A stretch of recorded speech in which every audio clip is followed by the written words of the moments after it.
Welcome to the Telescope Show. We are discovering God through geek culture, vanquishing doubt, and helping you become a hero of faith. Matthew Seipel Anderson on the mic. Once again, this is episode number 92, all about the Book of Boba Fett.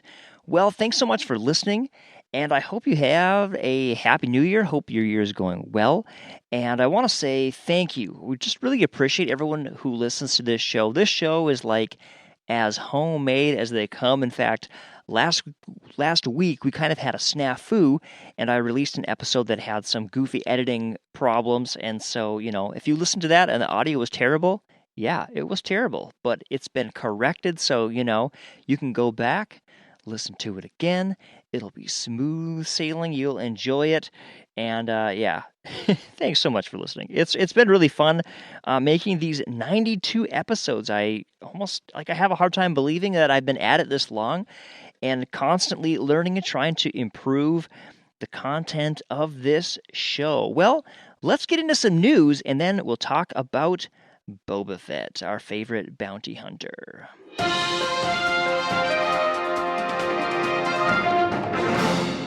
DigitalSpy.com is reporting that Alita Battle Angel 2 might happen after all. Director Robert Rodriguez said that he was working with James Cameron on a pitch for the film, and I am a massive fan of Alita Battle Angel and would love to see a sequel, so that was great news for me. The show will be linked in the show notes as always. Hey, head over to SpaceX.com if you want to see some crazy cool stuff happening in space. Of course, SpaceX is a private company owned by gajillionaire Elon Musk. From transporting astronauts to and from the space station to deploying dozens of satellites for their Starlink program, the company is always up to something interesting. And if you want to watch launches or learn more about what's happening in space, head over to their website. Again, that's SpaceX.com. Well, are you looking forward to the movie Morbius? If so, you might be a little disappointed to learn that movie has been rescheduled from late January to April 1st, according to Deadline.com. Morbius, as you may or may not know, is another Marvel/Sony project that I assume will lead to a crossover with Venom and possibly Spider-Man. All right, that does it for our news today. Let's head over to our featured content.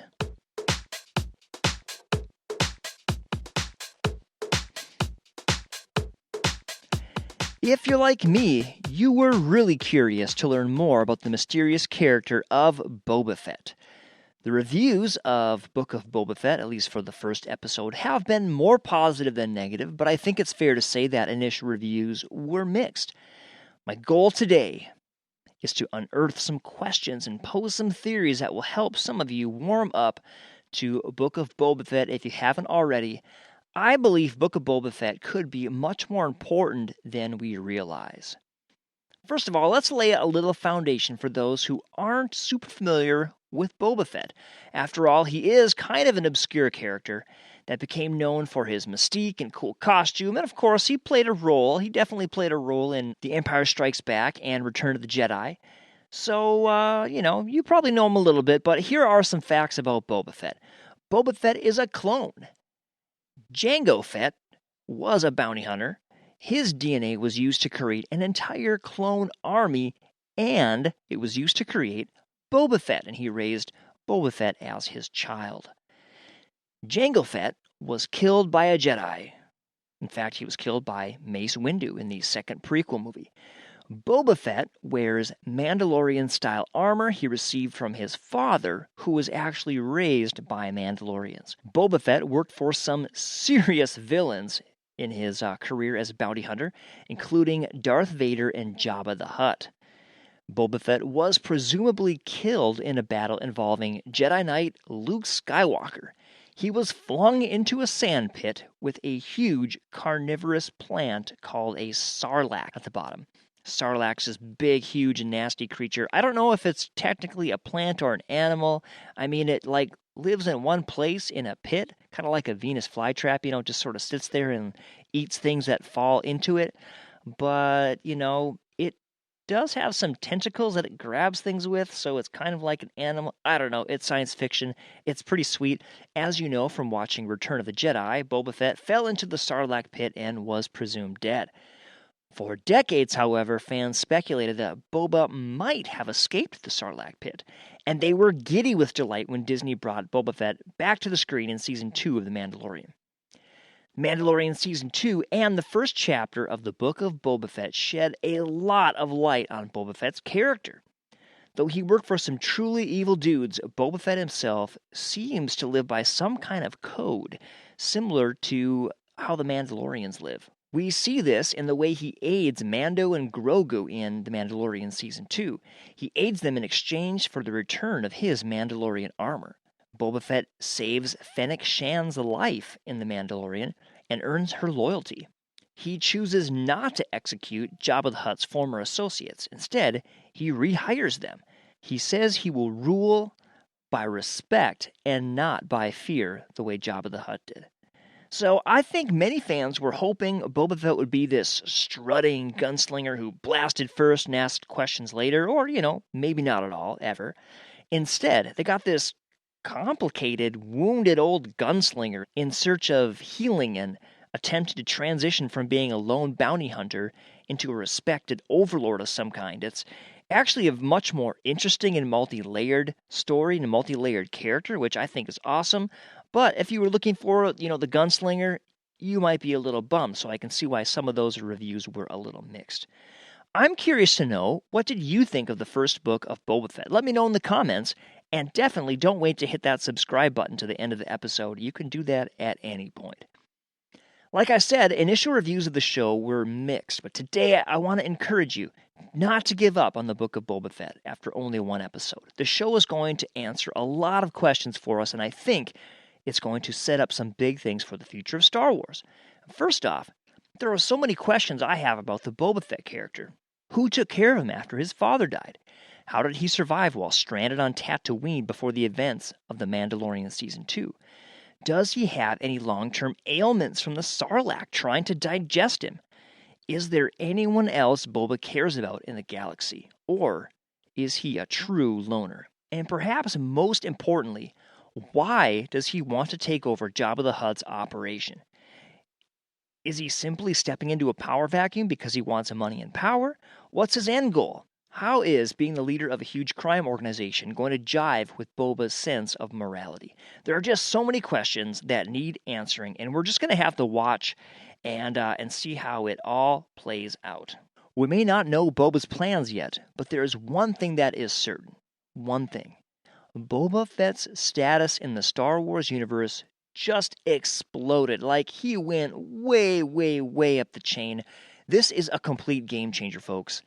Boba Fett's influence is about to be felt across the galaxy. That's why I think the Book of Boba Fett could be more important than we realize. Boba Fett is no longer this background character. He is on the throne of Jabba the Hutt. And this brings up a whole new series of questions. Will Boba Fett become a player in the politics of Mandalore? Will Boba Fett put together a nasty team of bounty hunters that will show up all over the place in future Star Wars shows? Because that's what Jabba the Hutt did. He sent bounty hunters all over and was involved in all kinds of things and rubbed shoulders with the Empire, fought the Empire. So this opens up a whole new realm of possibilities for the character. Think about this. Will he become involved with cloning again? The Mandalorian Season 2 revealed that secret Imperial science labs were still in operation after the Empire fell. Those cloning experiments produced Supreme Leader Snoke, and they helped Darth Sidious stay alive in his secret sanctuary. And we know that Boba Fett himself is a clone. So could that be part of his story going forward? Or will he become a hero and die a tragic but redeeming death? We really don't know. There are so many cool things that could sprout from the fertile soil of this show. I can't wait to see how the story plays out. This brings me to another, more personal question. How do you feel about your story? Are you ready to give up on yourself right now? Do you feel like 2021 was a year of failure and struggle? Maybe you even feel like God has given up on you. Now, I'm not here to tell you that everything is okay. It really might not be okay. I'm not here to simply pump your self-esteem. Sometimes admitting we're knuckleheads is the healthiest thing we can do. I am here to say that God has not given up on you and your story. No matter what you're facing, I want you to take God's hand and believe that you and God can move forward together. The two of you can face any trial or circumstance together. The two of you can weather any storm. Maybe you just feel stuck in life. Hey, Boba Fett was left for dead in the belly of a sarlacc, but he didn't quit.